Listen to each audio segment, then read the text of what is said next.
bem-vindos ao podcast Retrospectiva e Perspectiva, né? Estamos aqui para celebrar os 20 anos da Congregação Sal da Terra na Rua 90, em Goiânia.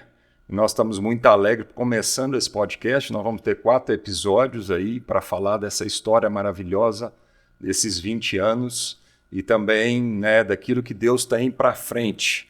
E não podia ter uma mesa mais notável aqui, né, de ilustres amigos, companheiros do caminho já de tantos anos, né? Eu sou o Marcos Rocha, né? Nesse processo de 20 anos da Congregação Sal da Terra da 90, né? Eu e a minha família, a Roberta e as crianças, chegamos aqui em Goiânia em 2006, portanto, 1 ano e pouquinho, quando a congregação já estava plantada. E agora eu vou deixar aqui, né, nossos amigos se apresentarem aí. Vamos lá? Muito boa tarde a todos, eu sou Almir Lopes e tive o grande privilégio também de participar desde o início, né, desse projeto que, mais do que uma ideia assim que Deus colocou no nosso coração, principalmente do Paulo Júnior, é um projeto de Deus, né? Então, muito feliz de poder estar aqui para a gente reviver algumas coisas e lembrar do que Deus fez na nossa vida até aqui. Eu sou Neemias, esposo da Raquel, e essa chegada da Sal da Terra aqui faz parte da minha vida. Então, tá aqui contando ou revivendo essas histórias, porque eu cheguei aqui em 2000, né? Então, logo depois nós começamos esse processo. Então, faz parte, nós vamos conversar sobre isso aqui, mas é um prazer a gente podendo estar junto com nossos queridos aqui. Muito bom, Marcão, amigos, Almir, Neemias, todo mundo está aqui, né? Sendo gravado aqui pelo Adrianinha, parte da história, né? Parte da história. Então a gente tem que incluir que essa mesa se estende ao próprio estúdio, né? O próprio estúdio significa o que nós estamos fazendo aqui. Então é um grande privilégio poder repartir um pouco dessa história, uma história que, na verdade, o começo dessa história não está em quando a gente mudou para cá. O começo dessa história está em 1972, quando meus olhos foram abertos para o Senhor, na Rua 3, no centrão de Goiânia. Foi quando eu vim aqui para me encontrar com Deus. Então é preciso que a gente conte essa história e lembrando disso, né? Que Goiânia não é um acidente, não é uma estratégia na nossa vida enquanto Ministério Sal da Terra, né? Era simplesmente a retomada de algo que fazia parte da nossa vida, de tudo que foi construído, né? Então eu conheço a casa do Neemias de 1970 e poucos, 80, né? Porque eu carregava a mulher do Neemias, a gloriosa Raquel, nos ombros para ela nadar na piscina da BE, quando ela tinha menos de 10 anos de idade. Eu fui amigo do Paulinho, o sogro dele, quando ele nem sonhava que existia a Raquel. Então, essa história foi construída nesse contexto de família, de amigo, de história. Eu vinha muito aqui com o Paulinho para a gente ter os encontros lá da comunidade, o movimento de avivamento. Então, tem muita coisa para contar nisso. É muito interessante, né, isso que o Paulo Júnior está contando, porque eu acho que isso tem tudo a ver com a própria história do Senhor Jesus, né? Quando você estava falando isso, Júnior, eu lembrei de João 13, o famoso lava-pés, né? Muita gente fala sobre aquela passagem quando Jesus lavou os pés de discípulos, mas lá tem um versículo muito importante antes do ato de Jesus servir, logo no comecinho ali, se não me engano, no versículo 3 ou 4, que diz assim: Jesus, consciente, sabendo da autoridade que o Pai lhe havia confiado e sabendo de onde ele vinha e para onde ele estava indo, ele então se levantou, né, tomou a toalha e começou a lavar os pés dos discípulos. Então é muito importante essa consciência da nossa origem. Então nós estamos aqui falando de retrospectiva para a gente falar de perspectiva. Então saber disso, que Deus, né, arquiteta na história, né, qual é a nossa origem, né? Então, nós não chegamos em Goiânia sem uma história, né?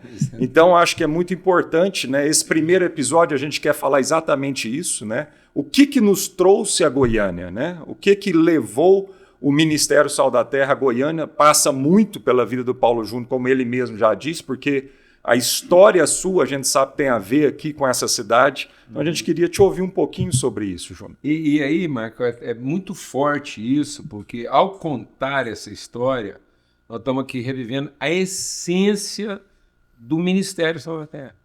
Porque sem a gente entender essa história, a gente se perde na essência, pode achar que o Ministério Sal da Terra foi levantado para ser mais uma denominação, mais uma instituição denominacional, eclesiástica. E não é. A essência do sal é exatamente preservar as características originais e exaltar os sabores, as nuances daquilo que o sal tem contado. Então, por isso que se o sal perder o sabor, ele perdeu todo o seu sentido, né? Se ele perder esse significado de essência, então contar essa história é mais do que o registro histórico, é relembrar a nossa essência, a essência da vocação do Ministério Sal da Terra. Porque isso acontece lá numa crise relacional com a instituição. Na época eu pertencia a uma igreja que era fantástica, era a igreja de Éfeso, tudo funcionava. Exemplar. A própria instituição exemplar, sem defeito, mas que estava se perdendo nos seus afetos, no seu sentido, nas suas relações. Isso estava causando uma crise para a minha geração, que era lá a geração do Adrianinho, né? Gente lá na faixa entre 15 e 20 e poucos anos. Uma crise, não fazia sentido tudo aquilo. Aí vai um povo de Goiânia, no auge da minha crise lá, da crise da minha geração lá, vai um povo de Goiânia, aos pés da minha casa, um avivamento estava acontecendo em Goiânia. Um avivamento que significou muito para a transformação espiritual do Brasil, que aconteceu nos anos 70. Então, muitos ministérios eclodiram dessa realidade. Então, Goiânia foi uma fonte emanatória de muitas realidades, na área do louvor, da adoração, do ensino, muita coisa aconteceu, a partir dos anos 70. E nós fizemos parte disso lá no seu nascimento. A gente estava aqui, convivendo com essas pessoas, numa base de amizade, o Paulinho estava aqui, todo mundo estava aqui vivendo isso. E aí, eu vim para cá por conta daquilo que eu vi em quem ficou lá na nossa casa. Eram tudo que... o avivamento acontecendo, no auge, né? MPC, ABU, né? Tudo isso estava, né? Você lembra bem, porque por exemplo, a editora Betânia, que publicava o livro das grandes transgressões, né? Foge Nick Foge, A Cruz e o Punhal, né? E Cristo em Cadeias Comunistas, ou seja, a gente vivia o evangelho daquela época era o seguinte: você se convertia para viver uma semana. Não era isso? Se você conseguisse viver uma semana, você cumpriu um propósito. Lá naquela época, ninguém se convertia para durar. Não, Neemias? Se convertia para cumprir um propósito. E foi nesse contexto, né? Dessa literatura, desse calor, dessa... E aí foi isso. Eu vim encontrar isso aqui, com 14 anos. Lá na Rua 3. E aí, a partir daí... O Alan chama a gente, aí que começa para a gente entender o próprio Sal da Terra à luz da novela. Por isso que muitas vezes eu compartilho com você. Você pastoreia uma das congregações mais essenciais na história do ministério como ponto de transição. Por isso que é importante contar a história da novela. Paulo Júnior, e é significativo isso aí que você está falando, porque é uma história muito forte. E isso vem buscar no nosso coração. A gente vai relembrar muita coisa lá atrás de lastro. Então, quando o Paulo Júnior fala que o Alan era um americano que veio para o Brasil, convidou esse menino que ainda tinha quantos anos? 16 anos. 16 anos de idade, o Alan me coloca como diretor de programação de um acampamento que rodava 100 acampantes por semana. Era 400 a 500 acampantes por temporada. E de vários lugares do Brasil. E aí eu entro nessa história, uma história extremamente pitoresca. Quando você falou que ele reviveu dentro de mim aqui, porque minha mãe, para quem não sabe, era uma lavadeira de roupa e meu pai era um vigia de escola. E a minha mãe não sabia ler, Marcão. Então, isso eu achava minha mãe muito sábia, cara. Ela não sabia ler.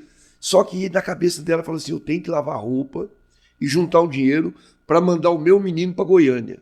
Porque na cabeça dela, Paulo João, quando eu ia para Goiânia, de Brasília, ela comprava passagem para mim no ônibus da Araguarina. Eu vinha sozinho, com 14 anos. E aí, na cabeça da minha mãe, eu ficava uma semana aqui, eu voltava um menino bom. Porque era de 6 em 6 meses. Era a temporada de julho e de janeiro.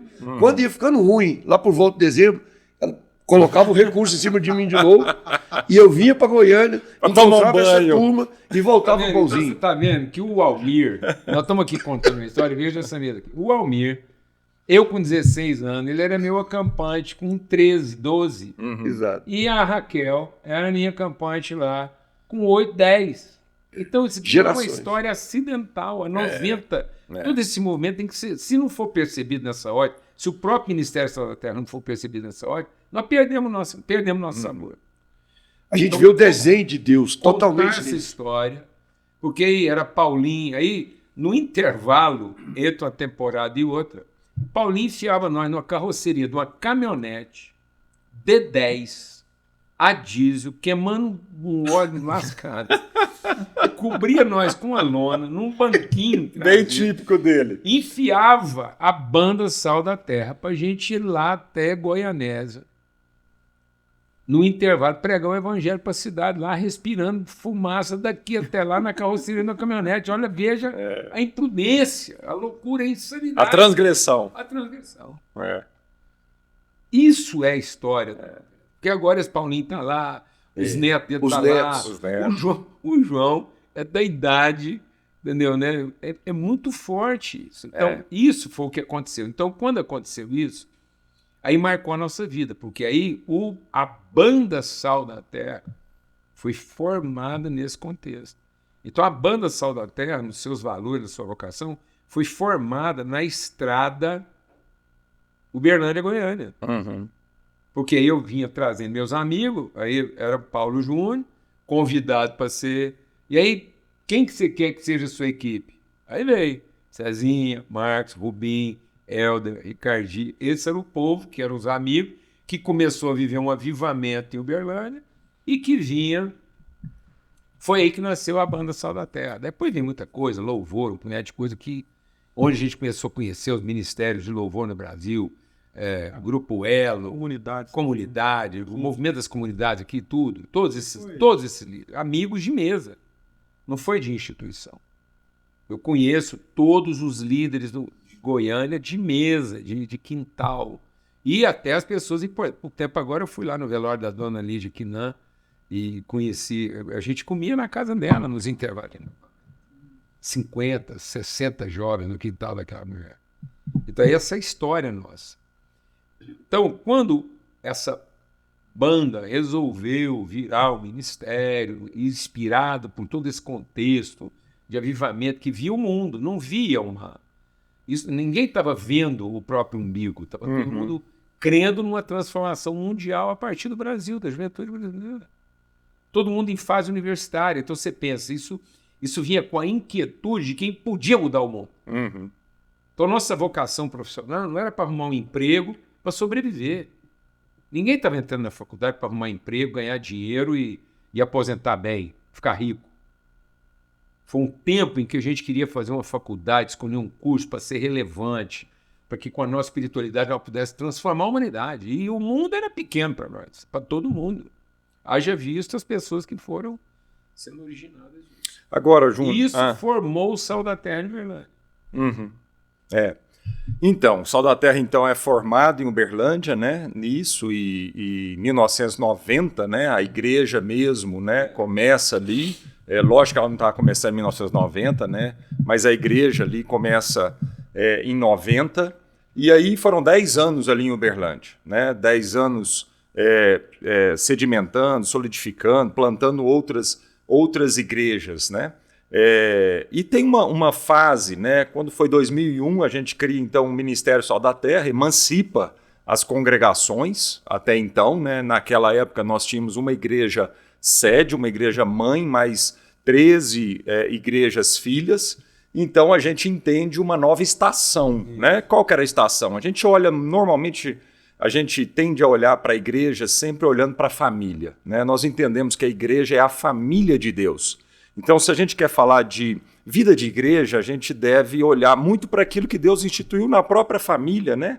A gente não precisa aqui ficar tentando achar novas maneiras, estratégias de viver a igreja que já estão reveladas, né? Na própria célula familiar da sociedade que Deus criou, né?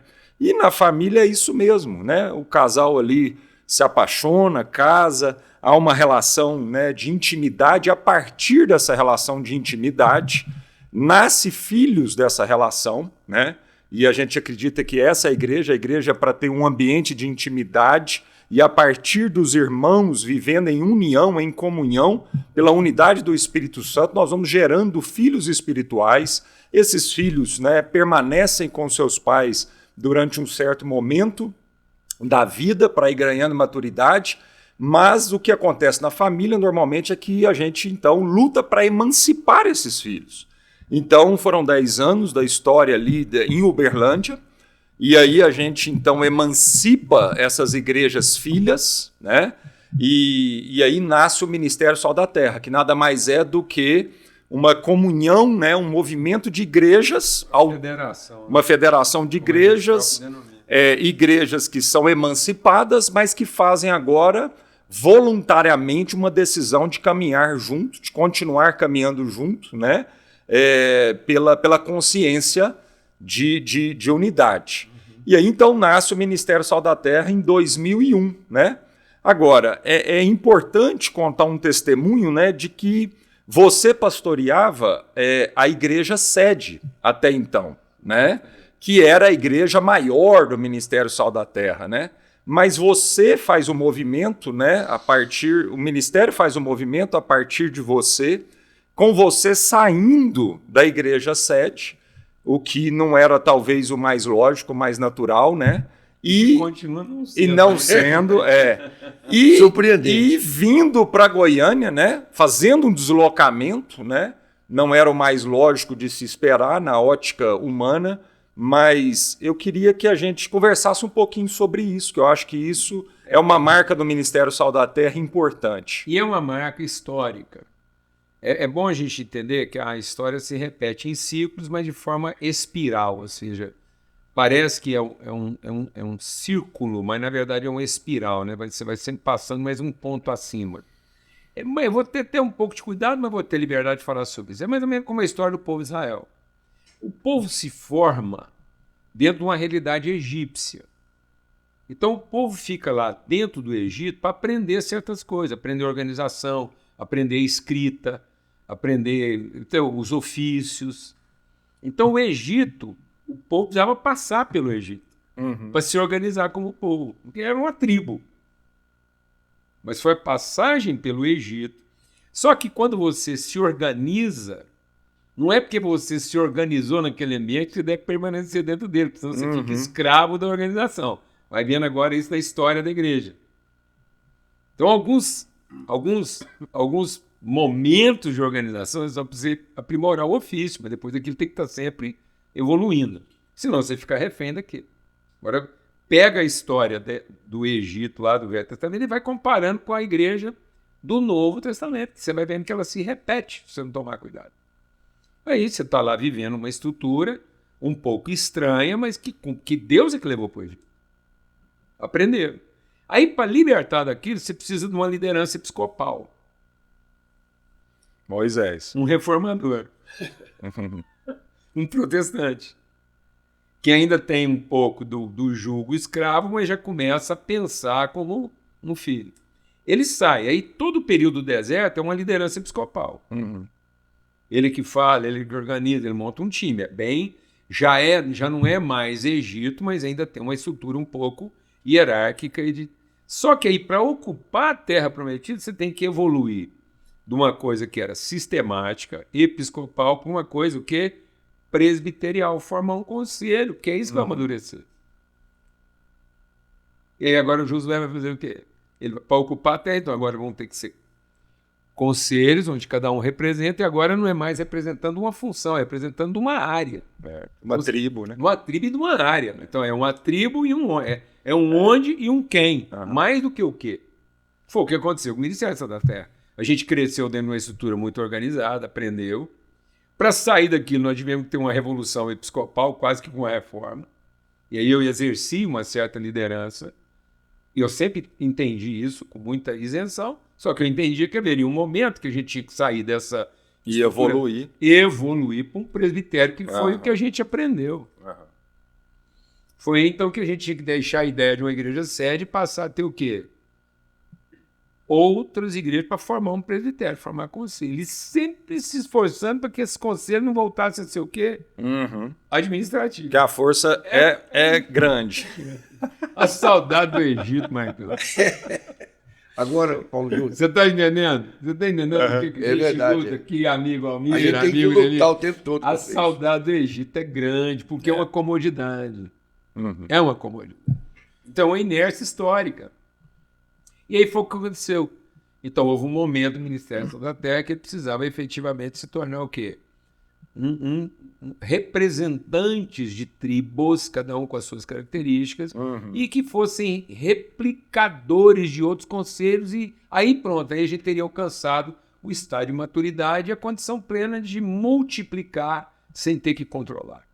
Esse era o desafio. E aí Goiânia, e aí é bom lembrar, Marcão, que o movimento não foi diretamente lá da Centro-Oeste, que era a sede, quando criou o presbitério, para cá. Não. Nós fizemos um processo meio acelerado lá, nós fizemos lá meio que um catalisador, um acelerador de processo em cima da congregação, que você mesmo foi pastorear. Igreja do que era Caraíba.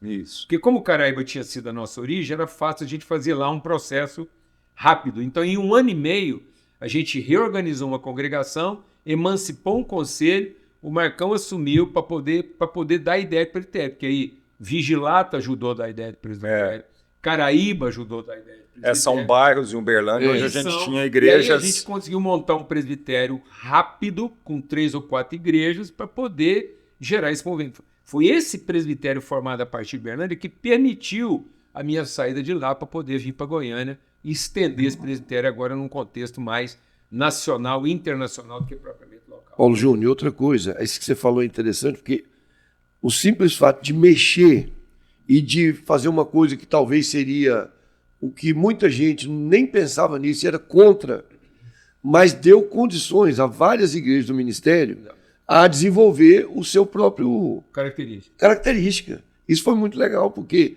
a ideia que liberou para que as pessoas pudessem manifestar aquilo que Deus estava colocando no coração delas, como perfil, como jeito de atuar, forma de trabalhar. E é tão interessante que quando isso aconteceu, foi exatamente aí em Goiânia. Aí só um adendo, aí o Paulo Júnior, do jeito que vocês conhecem hoje, viajando, vamos ali, vamos aqui, e aí ele foi convidado para ir em Ribeirão, numa igreja em Ribeirão. E aí, como o Ministério Sal da Terra é exatamente o que você falou, é o sal. Ele salga, ele vai, ele dá sabor, ele faz com que aquela comida seja preservada, não é isso? E aí a gente já estava com conexão na Inglaterra. Aí tinha uma missionária que veio, e aí ela comprou um carrinho aqui, um Fusca verde. E aí, rapaz, esse senhor foi convidado para falar numa igreja lá em Ribeirão. Aí aquele negócio aí, me permite falar isso aí agora. Eu posso falar. Você não pode falar. Reunião de vários pastores. Vários pastores. Todo mundo estava pensando que esse cara ia chegar num carrão preto, talvez um motorista. Chega ele no Fusquinha, eu e ele no Fusquinha. E o Paulo Neto. E o Paulo Neto. Nós três ali na estrada. Paulo Neto menino. Nessa estrada, na viagem, ele falou assim, Almir, Deus está colocando muito forte no meu coração sobre a expansão do ministério. Me lembro direitinho. Você ainda tinha falado assim, ó, ou vai ser para São Paulo ou para Goiânia. E aí, dentro desse carro, ele falou assim, ó, Deus está me colocando no coração também para eu convidar uma família, e é você. Eu falei, Júnior, nós temos que orar, avisar minha família, colocar diante de Deus. O fato é que 30 dias depois, nós estávamos com 2 caminhões de mudança, saindo de Uberlândia, vindo para Goiânia. Isso é um fato, Júnior, que isso marca as nossas vidas. Uma conversa resolvida num Fusca emprestado. Num Fusca emprestado. E que resolveu nossa questão em Resolveu. Porque quando a gente entrou de Fusca, os caras falaram assim, uai, o trem aqui é outro, nós estávamos esperando o carro chegar. Foi um testemunho fortíssimo. Então, Mas muitas coisas, muitas grandes decisões, né, no Ministério Sal da Terra foram tomadas fora do ambiente formal de uma reunião, né? E muitas das decisões mais marcantes e que mais imprimiram mudanças na nossa vida foram tomadas em situações como essa, né? Numa jornada, numa viagem que vocês estavam fazendo ali. E eu acho que isso é uma marca de Deus na nossa vida, né? Numa espiritualidade que não é desenvolvida dentro de uma sala de reunião, mas numa espiritualidade que é desenvolvida também dentro de salas de reunião, mas que extrapola, né? Uma espiritualidade que é desenvolvida debaixo de um pé de manga, né? Na beira de um rio, pescando, né? Numa viagem de férias com famílias que se amam, né, da igreja estão ali, né, numa viagem de trabalho. Então, eu acho que isso é interessante, esse testemunho, Almir, porque como numa viagem daquela foi decidida uma mudança tão radical, né, E afetar tanta que gente. afetar não só a vida dessas duas famílias, mas afetar tantas pessoas, né? E não só em um Ministério Sal da Terra, mas também em Goiânia e a partir de Goiânia para tantos outros lugares. Como é que a gente conseguia fazer movimentos tão radicais e tão rápidos? É isso. Porque a gente nunca transferia nada em cima da competência nem da capacidade nem do direito de alguém. Era tudo em cima da amizade, era tudo... Por isso que Goiânia, porque é um amigo Paulinho, é família. Então, por que vai deixar a igreja lá com um cara inexperiente, jovem e aparentemente incapaz? Né? Cogal tinha o quê? 30 e poucos anos, quando ele assumiu a coordenação lá no Centro-Oeste. Você, quando assumiu o Caraíba, estava acabando de voltar. Você está com quantos anos? 27. 27 anos, ele assumiu a coordenação lá do Caraíba. Com gente bem mais velha. Sim, muito mais velha. Eu era o mais novo. Ele era o mais novo do conselho. Agora, por que era isso? Porque era tudo em cima de relacionamento e responsabilidade. Nunca foi em cima de capacidade. Foi tudo em cima de palavra empenhada, compromisso assumido. Então, e foi com essa base. E aí, o que decidiu entre São Paulo e Goiânia? E foi Goiânia. exatamente as relações. Sim. Porque São Paulo representava uma coisa talvez estratégica, pelo tamanho, mas também, por outro lado, ia representar uma coisa assim, onerosa, de longo prazo e com baixa repercussão. Ao passo que Goiânia era o nosso endereço mais próximo de Brasília, então a capacidade de se irradiar o resto do Brasil era muito maior, então houve esse senso lógico. E outra coisa, que em Goiânia a gente não estaria ficando em fundamento alheio, porque eu fazia parte da história da cidade. Então a gente era querido aqui, amado, tanto é que nós não enfrentamos resistência, não, pelo contrário, todo mundo, a gente era bem-vindo na história, porque era como estar voltando à casa dos pais. E aí, naquele período, antes da nossa mudança em 2022, nós ficamos praticamente 1 ano e meio visitando Goiânia, quase, é bom dizer isso para os mais jovens aí, era carrinho... 350 quilômetros. 350 quilômetros, saindo da hora De Uberlândia do pra Pista cá. única. Saindo na hora do almoço para chegar aqui, 5 horas da tarde, encontrar com o povo, reunir no outro dia de madrugada, 5 horas da manhã, voltar, porque tinha trabalho. Né? Você lembra disso? Sim, sim. E antes um pouquinho disso, há uma similaridade importante também para ser dita em relação ao processo inicial da Igreja Sal da Terra em Uberlândia. Porque há um grupo, esse grupo que você está citando, que é um grupo que começou a se reunir, boa parte dele, talvez a maioria dele, saiu também de uma situação complicada na mesma instituição. Exatamente. Que, por isso, talvez seja Sempre a base uma de crise todas as nossas institucional. relações. Sim. Uma instituição que a gente ama, que a gente respeita, que a gente tem um carinho grande, que faz parte da nossa história.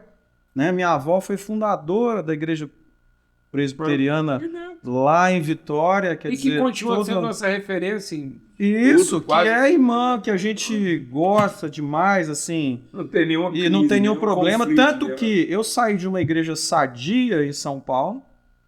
Quando cheguei aqui, eu falei, olha, a melhor forma que eu tenho para ir para a igreja presbiteriana foi o que nós fizemos. E então foi toda a família para a igreja presbiteriana. Mas nós tivemos um problema sério com o presbitério. Falando que é muito similar, algumas coisas são similares. É porque, no fundo, o presbitério vai deixando de ser presbitério para ser uma Diretoria. Nós diretoria. tivemos uma Isso fica intervenção até um na recado igreja. para nós mesmo. Nós tivemos uma intervenção na igreja, onde nosso amigo pastor teve que sair desse processo da igreja, foi colocado para outro lugar, e a gente entendeu então que não tinha mais clima para a gente continuar. Porque não Então, era o mais presbitério, presbitério, então, era interviu. diretoria. Ele que tomava conta, nós, enfim. Desse processo que você conhece bem. E aí surgiu, então, um grupo grande que estava desigrejado, né? Para onde vai? E foi nesse momento que houve essa Possibilidade de resgatar relações. E a gente começou, às vezes, a falar, vamos reunir em casa, vamos reunir em outro lugar. E aí Isso é legal, surgiu né? isso tudo, né? Deus deu pra gente a condição de fazer uma coisa muito legítima, né? Sem nenhum ilícito, porque tudo não com tinha base nenhum problema. em relações... Não assim, foi um 20 anos chamamento, não foi a partir de... Não, nós já... Era um grupo que estava... Carlos Henrique, menino nosso, morava aqui. Então, esse grupo inicial tinha uma história junto. Né? Uma história de 30 anos quase para trás, né? 20 anos na época. Então, na época, 20 anos, exatamente. Eu estava com 30 e poucos e a partir dos 16 anos de idade. Então, Goiânia, ele cumpria um endereçamento espiritual factível, não é uma especulação. Então, era uma orientação. Não tinha como não ser... Foi natural. Por Goiânia. Entendeu? E aí foi o que aconteceu. Então, essas idas e vindas, madrugadas, noite lá e tal. Então, isso era tão prazeroso, entendeu? Era como visitar a casa de avó. Então, não tinha preguiça nenhuma, entendeu? Assim, meu Deus do céu, o povo como é que tá cansado? Vai para cansado, doido de ter que lidar com outras coisas. A gente vinha aqui era para ser renovado, animado, encorajado, ver que tudo aquilo que aconteceu não tinha sido em vão, né? Lembrar de um Alão, honrar a vida daquele povo todo, honrar a vida Gente, eu tenho que contar para vocês que, assim, é muito forte, Marcão. Seguinte, eu não sabia explicar por que aquele homem me afetava tanto. Reverendo Saulo, de Anápolis. Ele era uma das referências, entre tantas referências, porque é bom atrelar a história de Goiânia a Anápolis, porque junto com a BR estava o El Rancho, tudo isso era junto. Quando não era BR, era El Rancho, quando não era El Rancho. Então, se eu converti na Rua 3, foi na beira do Corumbá do El Rancho que eu vi a luz da minha vocação. O tema da minha pregação durante 52 anos nasceu na beira do Corumbá. Deus é amor. Pronto. Ponto. Certo? Lá. Então, também bem que é uma coisa histórica. Quem era pastor, o cara que mais me influenciava lá em Anápolis? Reverendo Saulo. Sabe quem que é o Reverendo Saulo? Explicar. É o avô do Ronaldo, que é o bisavô do meu neto. Olha só, como é que as histórias se cruzam, né? Tem condição uma coisa dessa? E que a mulher dele fazia escola em Patrocínio, lá no IBEL, que é a nossa história. Então, assim, rapaz, muita conexão. É só família, Deus reunindo uma família eterna. Nós precisamos resgatar. E os netos se casando, né? Você consegue imaginar que eu ia casar minha filha com o filho do cara que cantava comigo no coral de Uberlândia, que foi trazido para Goiânia pelo meu tio, Olha com ele só. aqui aprender a cortar cabelo, e que esse cara ia casar com a filha do Saulo, que era minha campante no ABE. Olha, é uma rede, né? Meu Deus! Então, assim, se nós não tivermos os olhos Isso é a abertos, igreja, a família. igreja, o A povo família. precisa parar de pensar a igreja do Isso. futuro e começar a ver igreja eterna. Isso aí. Nós não estamos aqui para garantir uma igreja futura. Nós estamos aqui para materializar uma igreja eterna. Nós não estamos pedindo aqui para pedir que Deus entre no nosso plano. Nós estamos aqui para ter ousadia de entrar nos planos dele. Tem base, entendeu? Paulo Júnior, outra coisa. A hora que eu abraço o João, eu vejo o Reverendo Saulo. É a cara dele, rapaz. É a cara dele. Legal.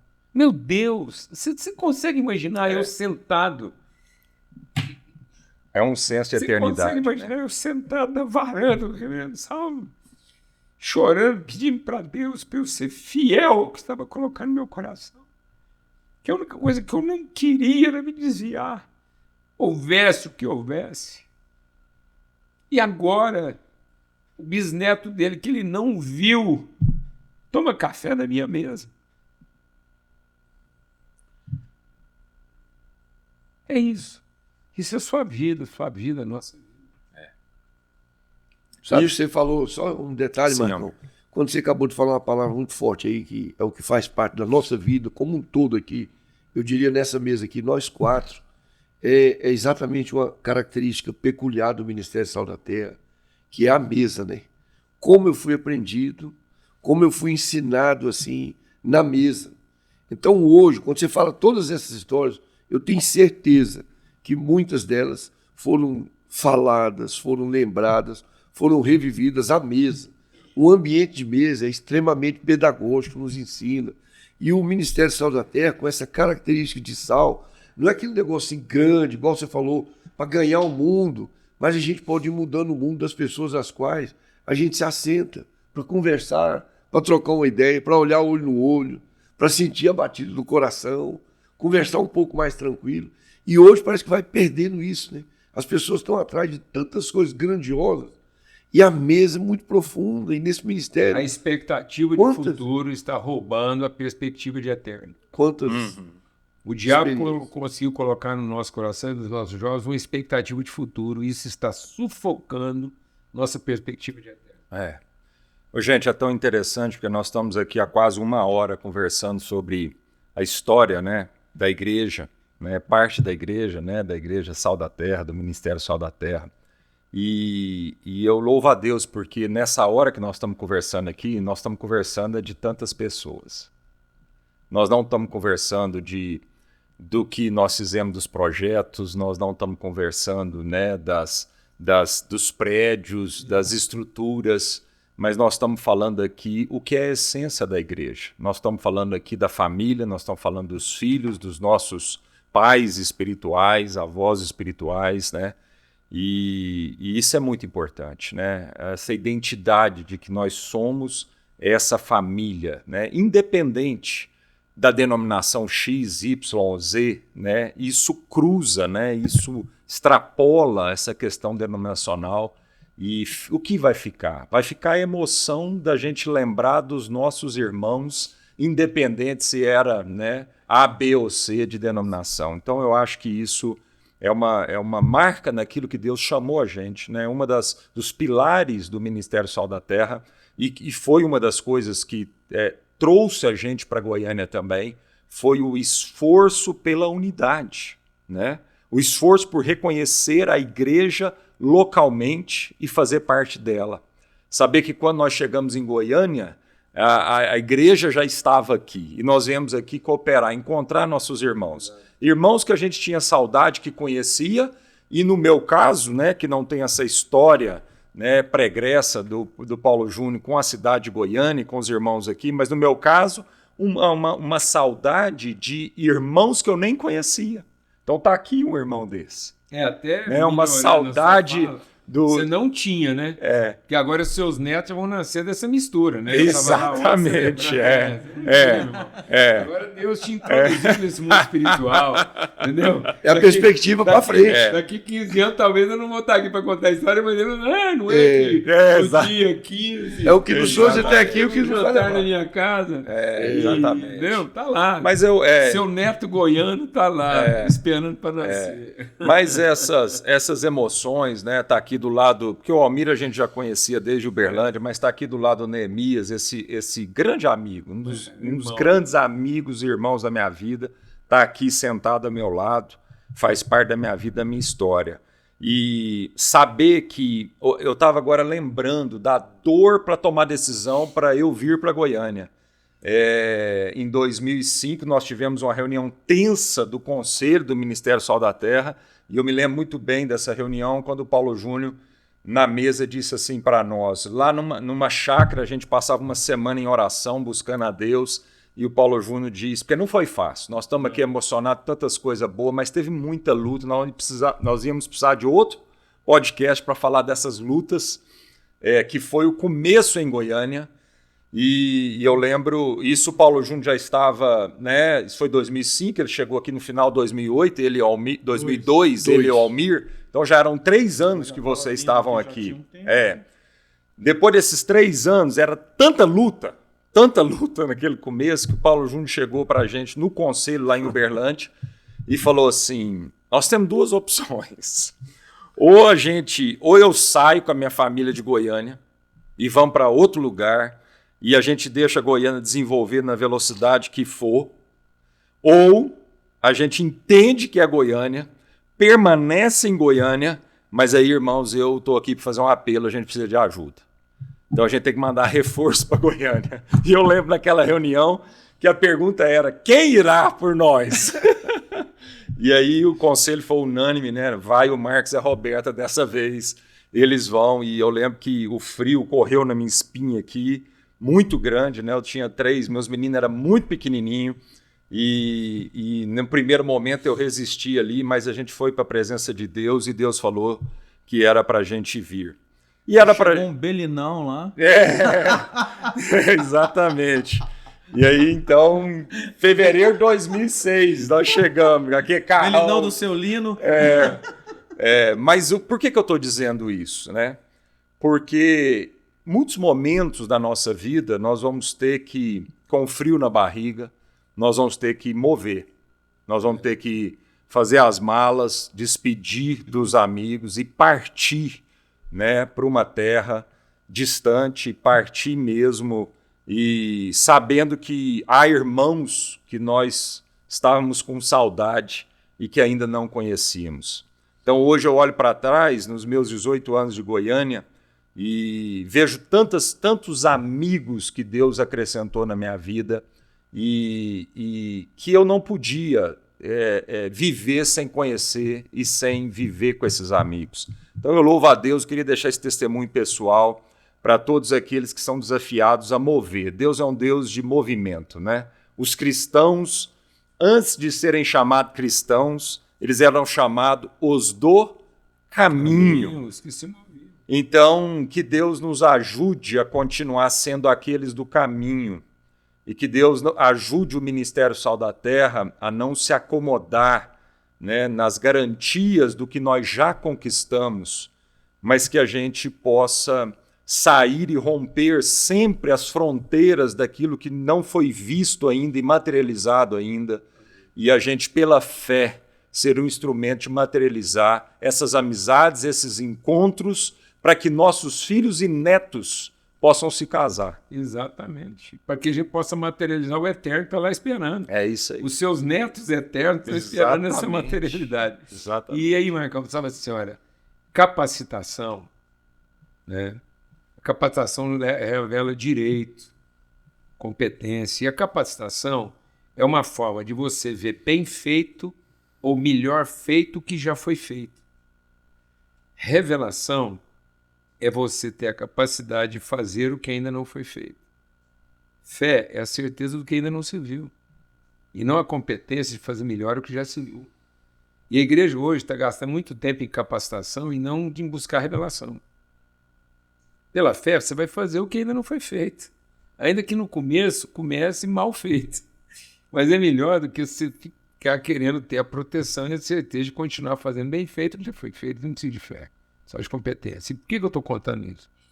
Porque nessa fase, né, entre a decisão de vir e efetivamente chegar aqui em janeiro de 2002, o Almir chegou acho que 4 ou 5 meses depois, e depois você veio um ano e pouco depois. É o seguinte, eu comecei a orar, é pena que eu não guardei isso. E olha que eu gosto de guardar o sem história. Eu peguei um mapa de Goiânia, e à medida que eu ia orando, eu sempre entendi que Deus traz revelação a partir de um onde e de um quem. Ele quer que você defina o seu onde, para que isso vai ajudar você a entender quem é o quem daquele onde. Isso ajuda você a entender por que você... Aí, uma vez que você entende que você é o quem daquele onde, o que vai acontecer.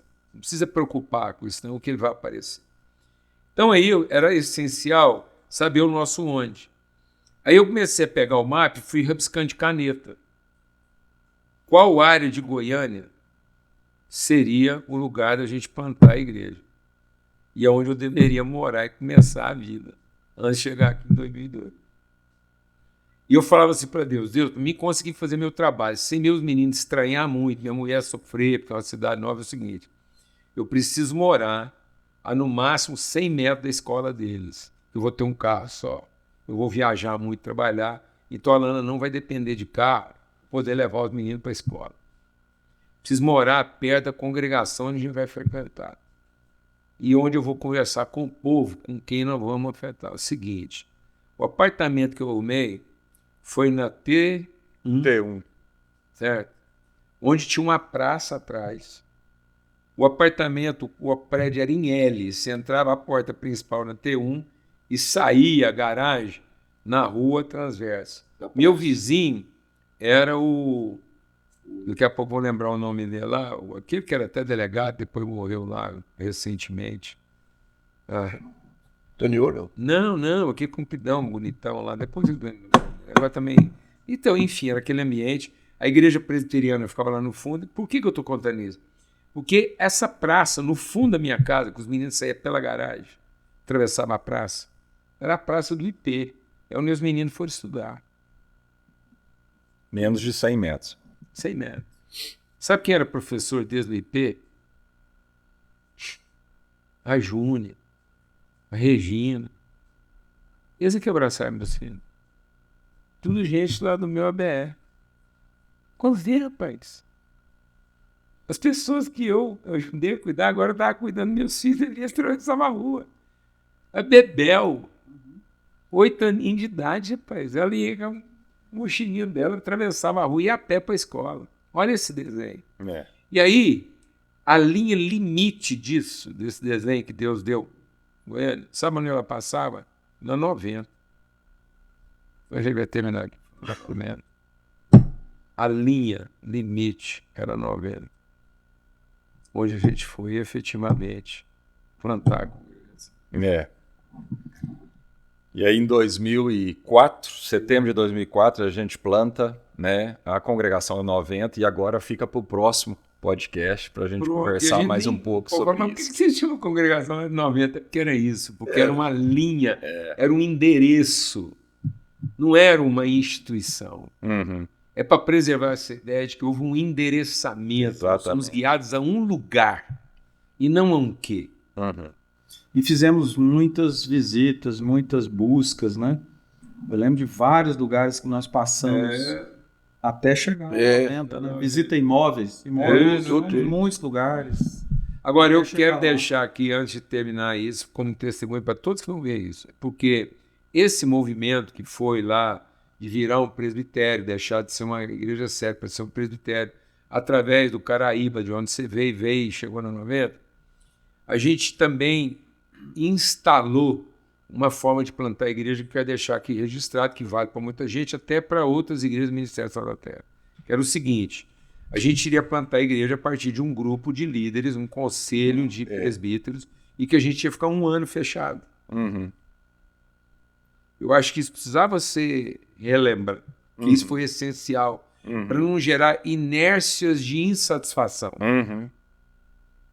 Então a gente plantou o Caraíba lá, o replanto do Caraíba Nesse foi modelo. com base nesse modelo, um ano só reunido lá.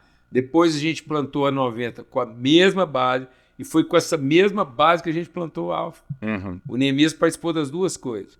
E agora, meu irmão, eu quero honrar a sua vida. Porque a fé desse homem aqui foi fundamental. Ele participou dos dois processos. Verdade. Ele creu, ele foi uma amém essencial. Muito difícil que o Neemias topou fazer com a gente. Durante um ano ele participou disso, depois durante um ano ele ajudou a gente lá no Alfa, emprestando toda a credibilidade dele, a honra, tudo que ele conhecia da cidade, para depois ele não ficar lá. Uhum. Uhum. Ele foi lá, ajudou, investiu, semeou, participou. Credibilidade, Totinho. Lembrei do Totinho, que era meu livro. E aí, fazendo isso, o Boaz, o Neemias e o Boaz foram essenciais na saúde espiritual Foi. da 90, e eu preciso honrar a vida desses homens, que eles foram os conselheiros assim. Amém. Lógico, Marcão. muita gente com outros, né? Todos lá, mas É. especialmente o Boaz. Eu quero honrar muito a vida do Boaz.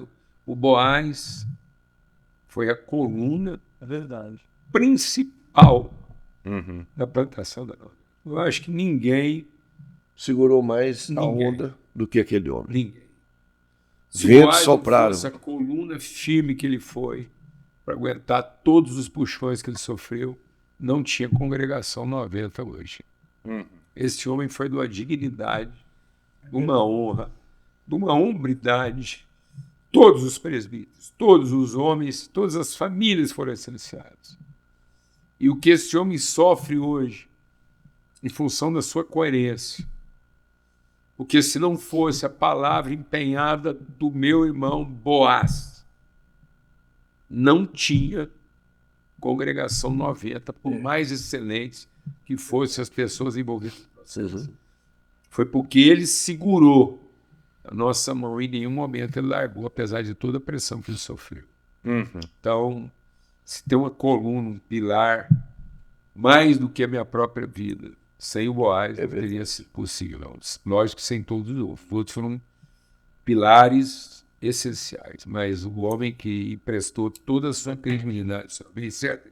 Amém. Certo. Concordo. Marcão. Foi aqui uma palavra de honra pela casa. Nosso beijo no coração. Espero que você escute isso. Exato. E sinta-se. Tem nosso respeito e nosso amor. Apertado de carinho, né? Porque realmente esse processo todo, ele sofreu muito, eu sei disso. Mas ele Vivi É o que a Mas Bíblia... em nenhum momento ele demonstrou vontade de roer a corda. Né? Não, agora pensa pelo bem, contrário. nós contando essa história carregada de emoção, e há 4 dias atrás a gente casou a neta do Boaz, a princesa Esther. Não, e a... 24. E ele é o que a Bíblia chama de um homem de honra na cidade, né? Chegamos aqui, ele foi um cara de honra. Marcão, eu queria Quando a gente assim... começou esse processo, só para a Esther e a Ana, né? No caso, as duas que são as primeiras desse processo, tinham 2 anos. 2 anos. Tá vendo? Então a gente está contando essa história aqui e vê lá o Boaz com todo o sofrimento dele, que a Bíblia diz que os filhos é que serão consolados. Lógico que houve sofrimento da parte de todos nós, mas é o que eu estou dizendo. Aí vem um João e diz, é isso mesmo, e vem o casamento do Esther e diz para o Boaz, é isso aí. E aqui, É isso aí. quando eu entrei nesse podcast aqui, aí você falou do Adrianinho. O Adrianinho, quando eu cheguei em Uberlândia, ele ficava arrastando no chão, 2, 3 aninhos. Né? E aí, eu queria só, Marcão, porque nós já estamos caminhando para o final e as considerações, eu acho. Você falou uma palavra muito importante, quando Deus coloca algo no nosso coração e também é mudar de lugar, dar um frio na espinha. Então, quer dizer que eu senti esse frio na espinha também quando eu vim de Goiânia para cá. Mas hoje, Paulo Júnior, eu quero dar um testemunho também. Foi necessário passar por Goiânia. Foi. Quantas coisas, Neemias, eu aprendi nessa cidade. De honra, de respeito. É o que ele acabou de falar, de homens que pegaram na sua mão e falaram assim, vamos por aqui junto. E aí, serviu para uma coisa também, Marcão. Para que hoje eu nunca me esqueça de que eu passei por aqui, por Goiânia, para aprender. Para que amanhã, Paulo Júnior, eu não possa em momento nenhum achar que eu sou o cara, que eu sou capaz. Porque é pela misericórdia de Deus. E aqui eu aprendi muito. Então, isso foi muito importante. Então, outro dia para você contar a história. E a 90 hoje, a 90 foi esse canal que nos transportou e nos jogou para uma catapulta, para Brasília. Nosso Ministério Sal da Terra hoje em Brasília. Nós temos 3 igrejas. Então, é gente que ama Jesus, gente que vão chegando. Tudo aquilo que estava dito, né, em 2000 primeiro. 2000 está se cumprindo e está aqui, ó. Então nós estamos tendo essa conversa aqui, e eu estou aqui representando a congregação Alfa, contando a história da 90, todo o sofrimento que ficou, e Águas Claras, representando aqui Lago Sul, Águas Claras, Taguatinga. João, tive o Então privilégio. isso aqui, tá vendo? É uma mesa formada de uma história. Tivemos o privilégio de começar lá no fundo Neemias foi também lá. no fundo da garagem. Neemias estava lá, no prédio dele, O da primeiro empresa. endereço emprestado de Brasília foi o escritório da no UIN, subsolo. né? Lá no Subsolo. anfiteatro. Então é muita coisa. Pensa uma mesa carregada de eternidade. É isso mesmo. Carregada de eternidade. Bom demais, gente. Amém. A gente queria continuar, né, conversando, porque tem muito mais histórias, né, que poderiam inspirar tanta gente e alegra tanto o nosso coração. Obrigado, Almir, pela sua participação. Obrigado aí por toda a sua história conosco, Paulo Júnior, sempre nos inspirando, sempre contando as histórias, né, que servem de memorial para a nossa vida e nos dá força para continuar. Neemias, esse amigo querido, que estamos aqui juntos, né, na 90, para tudo aquilo que Deus ainda tem para nós. Obrigado, pessoal. A gente vai continuar essa história. Mas, não pode terminar, porque chegou aqui o pai do Adrianinho. E tá vendo como é que é uma coisa de família? É verdade. Ó, faz o registro, tira uma foto do seu pai, um jeito. É o fluxo. Tem os outros etapas, Júnior. Vai ter Seu os outros pai e capítulos. sua mãe. Não, mas é porque isso tem que Sim, entrar sim, aqui sim. Tem. nos afetos.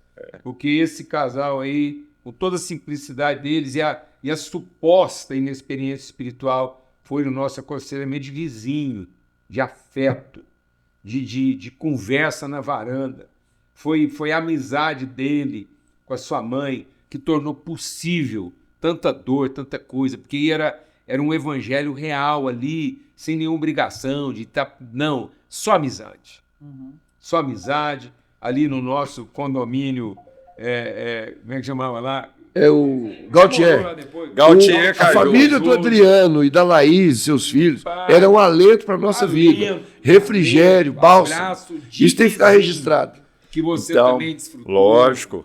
E no próximo episódio ele vai estar aqui na nossa mesa, aí vocês vão poder conhecer mais. Para quem não conhece, né? E eu precisava ir O para famoso Brasília, o Adriano. Adrianinho tem uma locadora. Ele fala assim, vai lá na minha locadora pegar um carro. Eu falei, Adrianinho, você não está entendendo, eu não tenho dinheiro. Ele falou assim, eu não estou te perguntando.